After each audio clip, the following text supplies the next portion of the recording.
Hello, welcome back to the Scholarship Information Hangout. And now it's time for questions and answers. We've looked at types of scholarships, need-based, merit-based. We've also looked at competition-based. We've also looked at different types of funding, partial, stipend only, part tuition, fully funded. And now we had a small glitch. I didn't know that was going to happen. So more people are just coming in now, and then we'll talk about some application pitfalls and questions and answers. If you have questions about the Erasmus or the Swiss, by the way, the scholarships that I mentioned, it doesn't mean that these are the only scholarships available right now. There are so many scholarships available right now, but I didn't want to mention the ad, for example, because I've already stopped accepting students for DAD Germany. So I didn't want to talk about that. I've also posted about Sweden, and I've posted about Italy. Because this video is this course is mostly for because this course is mostly for scholarships, I didn't want to talk about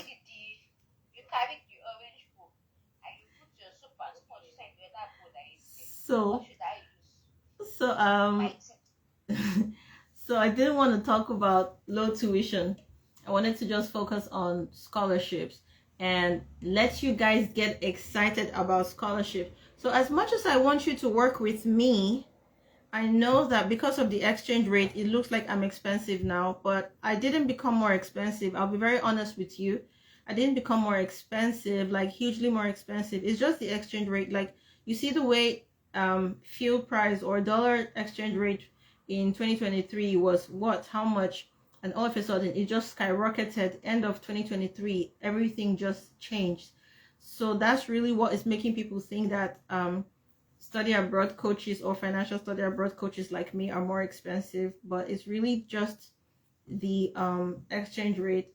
And honestly, what's that token compared to what you're going to gain? I'm not even talking about the money. I'm talking about the experience, the life-changing transformation, and knowing that for the rest of your Jackpot life abroad, you will never suffer. Not just because you got a scholarship, even without a scholarship, studying in a country that you can afford. You don't know the peace of mind that comes with going to a different country. A lot of people relocate and get divorced even though they were happily married. A lot of people relocate and start having mental breakdown. But imagine just relocating, and because your financial burden is just eased, you just have peace. So that's if you're not working with me, you're working with someone else, don't consider, oh, I'm going to just pay this person now for this small thing that they're going to just do for me. No, it's not a small thing. Now think about the eternal benefits. Okay, enough of the marketing talk. Any questions? I'm still waiting for questions. I'm going to read on the chat. I got admission. Okay, I've seen that. Merit basis, I've seen that. Mado, I've not heard about it. Ah, I love that I get to study in different countries and it's fully funded. Exactly. That's that. So if you guys are not asking questions, you know that in school, if you don't ask questions, it means that the teacher is really good. So should we rest? Should we rest? Should we rest? No questions then? Okay, so now let's talk about mistakes that some people make when applying for a scholarship. So one of the mistakes that people make when applying for a scholarship is that they use a generic CV or statement of purpose. Most of the people that have contacted my DM, they've been asked to send CVs and statements of and transcripts. Many people have sent, but the ratio of people sending CV and statement and transcript compared to those who have not sent will be like 2 to 7, because I just don't know why. A lot of people are just maybe they're asking, CV again, why does she want my CV? It's quite important. Most people don't know that a CV is very important when it comes to scholarship application. And when you take your CV that you're using to apply to jobs at Ekene Dilichukwu and Co, You take the same CV you're using to apply to a job that your church member said, send me a CV. You take the same CV that you use to apply to maybe a multinational, and you say you want to use it to apply to a scholarship. It's not the same. You can do your research and find out how to send an academic CV. That's also going to help. But if you want something that will really stand out for your scholarship, talk to me. Okay, so applying blindly without researching the program. Some people don't research the program, they just apply for the scholarship and they just go. When we're applying for scholarships with students, there's so many things that we do on the background. Some of them I don't even tell the students that I'm doing, but we don't just research the program on the website itself of the program. We do a lot of work on the web, on the this thing. Maybe I should just tell you guys, we actually have a way of surveying the competition to know who our competition is for this scholarship. I know you're saying there's no way for you to know people that are also applying, but don't worry, just calm down. Then another thing is not reaching out to professors. So some schools will tell you don't contact our professors. They'll tell you don't talk to any professor, don't talk to any lecturer. And please, if they've written don't talk to any lecturer and you see it, make sure that before you saw it, you had already contacted. And how would they know that? It's up to you to then decide how that's going to work out. But my job is to tell you what and what not. But when it comes to how, that's strategy. And that's what I get consulted for. So poor time management and deadline application. Some people like to apply deadline. For my students who are applying for the ad now, we're applying this week that is coming. The people that just joined are applying this week that is coming. Anything 2 weeks to application, I always tell my students, please don't stress yourself, don't bother, don't apply. No, I don't completely discourage them. I just try to tell them, look, it's almost time or so. Anything you're doing, pray harder. Why? Because if you've ever worked in HR, there's something I need you to get. If you've ever worked in HR, most times when HRs put out an application, they have a certain anxiety to know who's going to apply. That's for genuine jobs, not for fake jobs that are just posted. Because I know HRs post fake jobs too, just because they want it to be in public. They already know who they'll put. But I mean, when you're applying to a school, there's that same eagerness. That most of the time they want to see who's applying, who are the first people applying. And after a while, they lose interest in the others. That's type A. Type B is that sometimes when you're applying to a school, even if you apply last minute, you are judged like everybody else. Why? Because the scholarship team may be tired, they have other things they're doing, or they have a moment to convene and look at every application. That means even those that applied 2 months before, and those that applied on the last minute, they're all going to carry everything. It's like when you put your bucket outside and the rain is falling, and you say, when the bucket is full, or when the rain stops falling. And when the rain stops falling, we'll bring the bucket inside. So that one is when the rain stops falling, we'll bring, when it stops to rain, English. When it stops to rain, we'll bring the bucket inside. So that's the second type. They wait till the deadline, and then they now start going through the documents. God forbid that they're the type of people that are so eager, like HR, to see the first to apply. Then you've missed out. Because we don't know what strategy they will be using, it's always best to apply early. And also, for deadline applications, some people consider deadline applicants to be unserious people. You don't want to be judged like that. So they might just say, oh, it's a deadline applicant. They won't think that you have network problem in your country, in your house.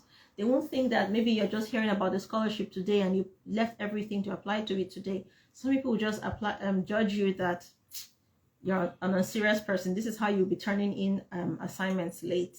So don't give them that opportunity. Try your best. Set a personal deadline for when you want to apply, and apply. You stand a better chance if you apply early. Also, last minute, everybody's applying and there are technical glitches. There are usually technical glitches, and some people don't apply because of the whole network issue. You're not the only person interested in that scholarship. Just so you know, there are 49 other people around the world interested in that scholarship. So just understand that. So that's for poor time management. Another thing is modern, but we'll still talk about it, using AI. Now, you can use an AI statement of purpose to apply to a regular study abroad. That's a school where they're not going to give you money. They're more interested in your money. You know, they don't care. But when we're talking about scholarships, somebody wants to count up to 1,004 or 2,000 to dash you every month, pay your school fees, pay your health insurance, pay your flight fare, pay your installation costs, give you that kind of big money to be doing academic work for them, and you are using AI. Did they tell you they don't know how to use AI by themselves? Did they tell you they cannot use AI by themselves? So for statement of purpose for scholarship, AI, we know they do. Even I don't allow AI, I don't allow my team to use AI, because they will just start using their AI detectors. If you watch some of my live videos that we just finished, the one where we joined them in Germany, you will see that they said don't use AI for your statement of purpose. So please, that's one of the pitfalls.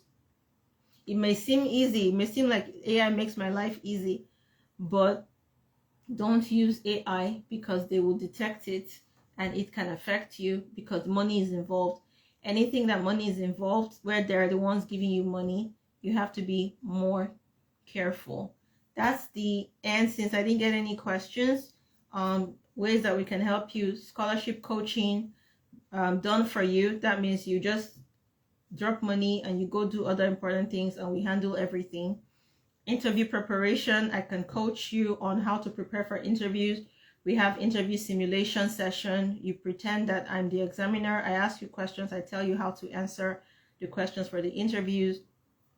And if you don't want anything else from me, you just want consultation, I'm there. If you don't want anything, you just want statement of purpose, I'm there. You just want your CV, I'm there. You just want enhancement, I'm there. You just want advice, I'm there. You don't have to do everything with me. I'm not going to hoard information. Like, even though most of the things that I said today, I only say it in my master class, I'm here for you. Like I wrote in on my story today, however you win is a win. You don't have to win necessarily with me. Some people have sent me messages that from some of my master classes, they've been able to jackpot study abroad, you know, because the master class is very rich and very informative. I actually teach how. Most of the things I didn't say how about here, I say how there. So you can actually go to master class and do it by yourself and win, you know. So there are just different ways to do it. My own is that you don't go abroad stranded. My own is that you learn that there are schools that you can pay low tuition. I talked about Italy on my Instagram. You can pay as low as 20 euros for a year in Italy for your studies. So imagine you don't have the kind of money, and even in Italy you can go with your family. So imagine you don't have the kind of money that's necessary to go to Canada, but you can manage life in Italy. You can learn small Italian on Duolingo, manage life in Italy, go with your family, you know. From there you can move on to other countries, you know, because there's a starting point. Some people, if it's jackpot that's on your mind, you just want to leave Nigeria.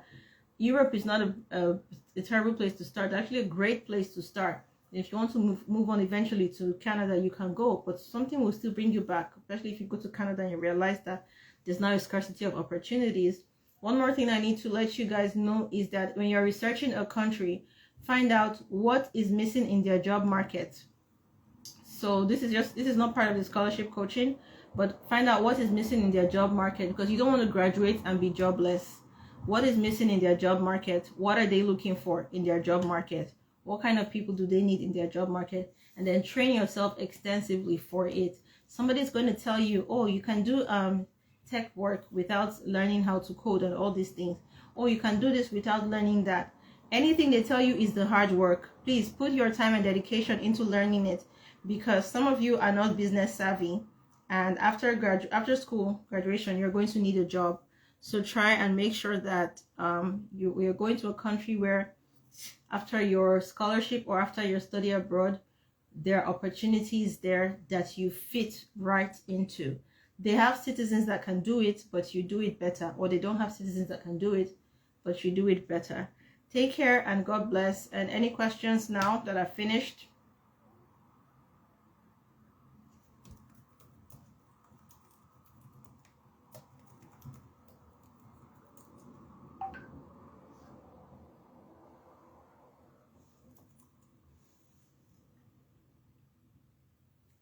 Mohit. I'm not going to call names. I'm just going to call initials. OG, any questions? IA, any questions? BE, any questions?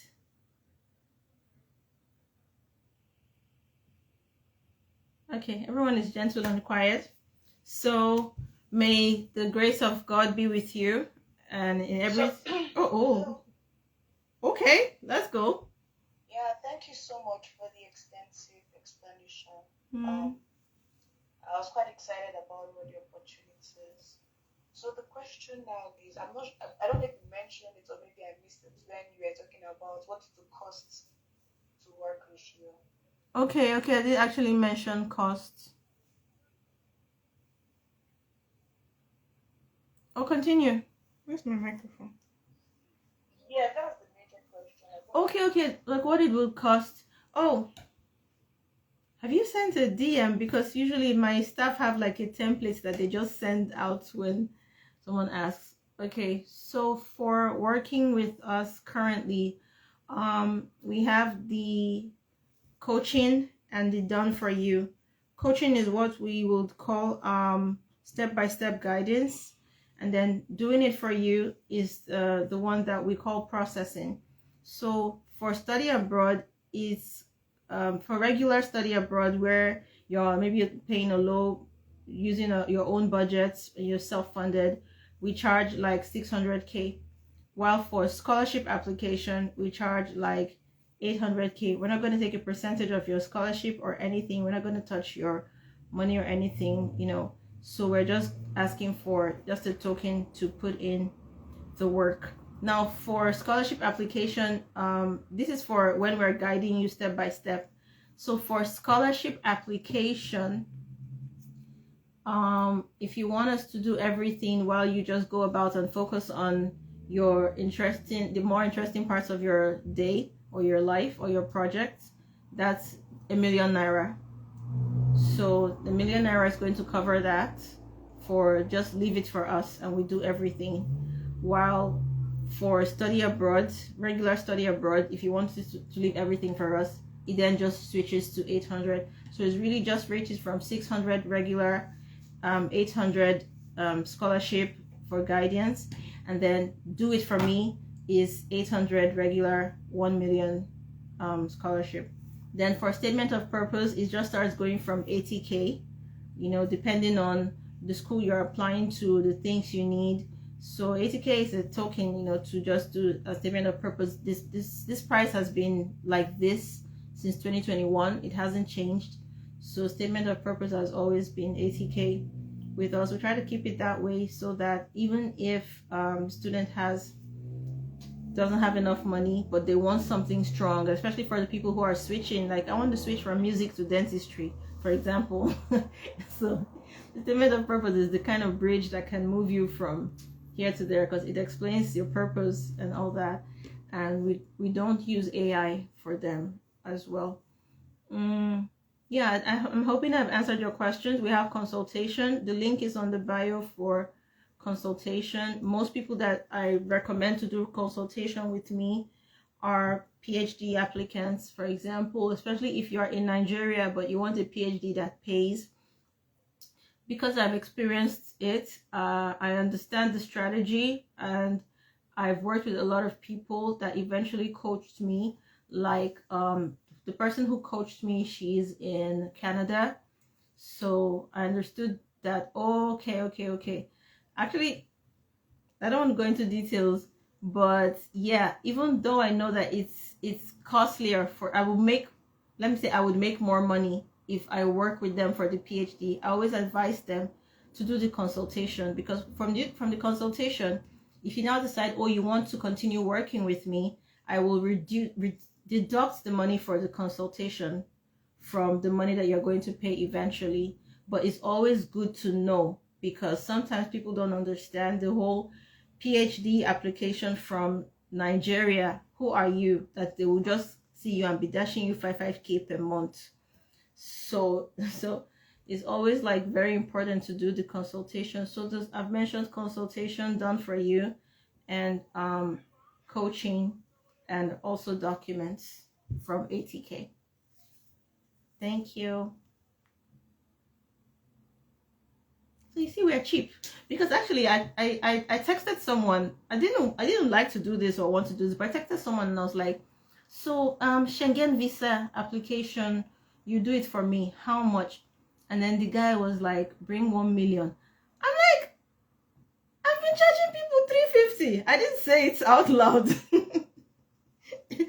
I didn't say it out loud, but I was just like, it's 350. But it was just good to know. So yeah, we're actually quite affordable on the market. Thank you.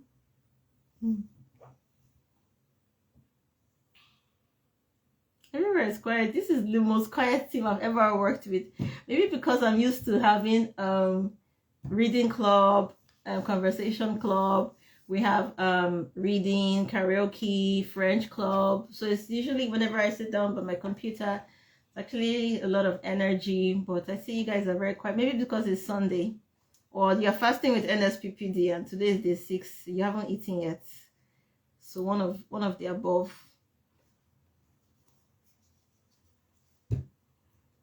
All right, thank you all so much, my beautiful quiet team. Thank you guys so much. It's been a pleasure, and I am here for you if you want. If you want to leave the WhatsApp group, you don't like WhatsApp groups, you can feel free to leave at any time. Thank you so much.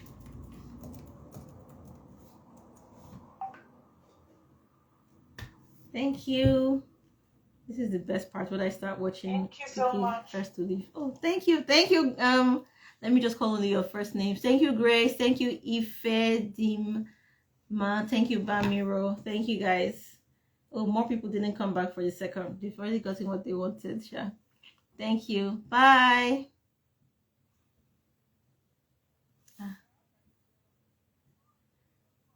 The last people that last to leave are people that were not even in the meeting at all. They just left the computer. The most people that are the last to leave meetings, they don't know that the meeting has ended. So let me just end it. Take care. Okay, he was here. I thought he didn't know. I thought he didn't know the meeting had ended. Oh, someone sent me a message. Oh, okay, bye. Thank you.